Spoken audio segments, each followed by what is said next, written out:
high सेकेन्डारियावबो दिनैहाय class 11 12आवबो दिनैहाय आर्ट्सखौ थांनाय बोसोरनिफ्राय होबाय आर्ट्सआव बर'जोंनो लिरनो हानाय मोनसे थासारि बानायनानै होबाय साइन्सआ देग्लायनिफ्राय स्टार्ट जानो गोनांमोन थुनलाइ आफादनि नाजानाय आरो एबसुनि नाजानायाव नाथाय बेखौ नोंथांमोना फरायसा बिथांमोना मिथिखानाया मोजां जे बर'जों लिरनो मोनो होननानै दिनै मोनफ्रोमबो कलेजाव बर' जायाखै दे दिनै एल'केडियाव फरायोबा नोङो बर'जों लिरनो मोना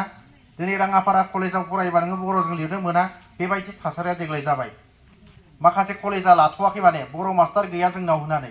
बेबायदिनो उदालगुरि कलेजाबो लायाखै नामा बेबायदि खोनादों बांसिनानो प्राइभेट स्कुलफ्रा लादों प्राइभेट कलेजफ्रा लादों बेबायदिनो गेदेर गेदेर बबेबा कलेजफ्रा लादों गावसोरनि माने स्टाफखौ नायनानै कलेजफ्रा माने बर'आव लिरनो होआखै एल'केडियावबो गथ'फ्रा माखासे गथ'फ्रा बर'आवनो लिरदोंमोन नाथाय प्रिन्सिपाला नायस'नाखैमोन माने बर'आव लिरदोंना इंलिसाव लिरदों उनावहाय नुस'नानै बुंबाय हाब नोंसोर बर'आव बोरै लिरदोंमोनखि बे कलेजावथ' बर' लिरनो मोनथ'वाखै बेबायदि मोनसे थासारि जानानै जोंनि एबसुनिसिम खौरां हरबाय उनाव अखानायै जों थांनानै रायज्लायहैनो गोनां जाबाय उनावहाय बुंबाय जोंबो गथ'फोरखौ नोंसोर इंराजियावनो लिरनांसिगोन देग्लाय बोसोरसेखौ होननानै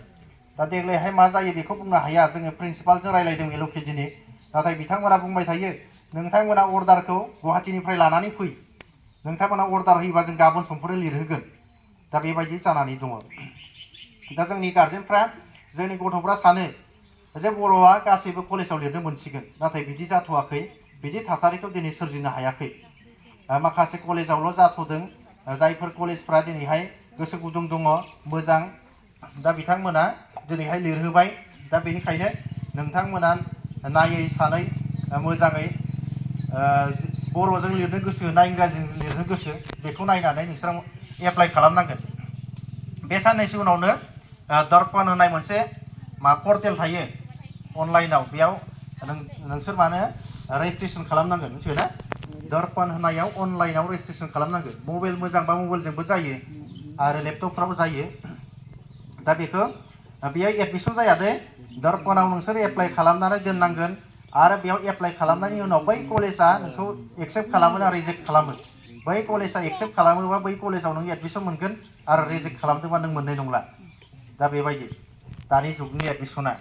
दर्पणआव एप्लाइ खालामना दोननांगौ मोनथाम ना मोनबासिम हायोमोनदां मोनबा कलेजसिम नों एप्लाइ खालामनो हायो दा मोनबा कलेजाव मोनथाममोन ना मोनथाम कलेज दा बेहाय मोनथाम बबेयाव इन्टारेस्ट दङ बे मोनथामखौ नोंसोर सायख'नानै होनांगोन बिराद स्पिडआव जायो दै एडमिसना दानिया सानसेनि उनावनो माने मोना लास्ट डेट थांबा ओंखायनो दर्पणआ माला खुलियो बे साननैसोआव खौरां मोनगोन नोंसोरो दर्पण खेवोबानो दर्पणआव नोंसोरो माने अनलाइनाव सोनानै दोननांगोन नोंसोरनि मार्कशिटखौ नांगौ नोंसोरनि फट' नांगौ बेफोरबायदि माखासे गोनां डकुमेन्ट्सफोरखौ बिनायखौ दखानफ्राव बानायो अनलाइन दखानफ्रावबो दा बिदियाव अनलाइनाव सोनानै दोननांगोन नङाबा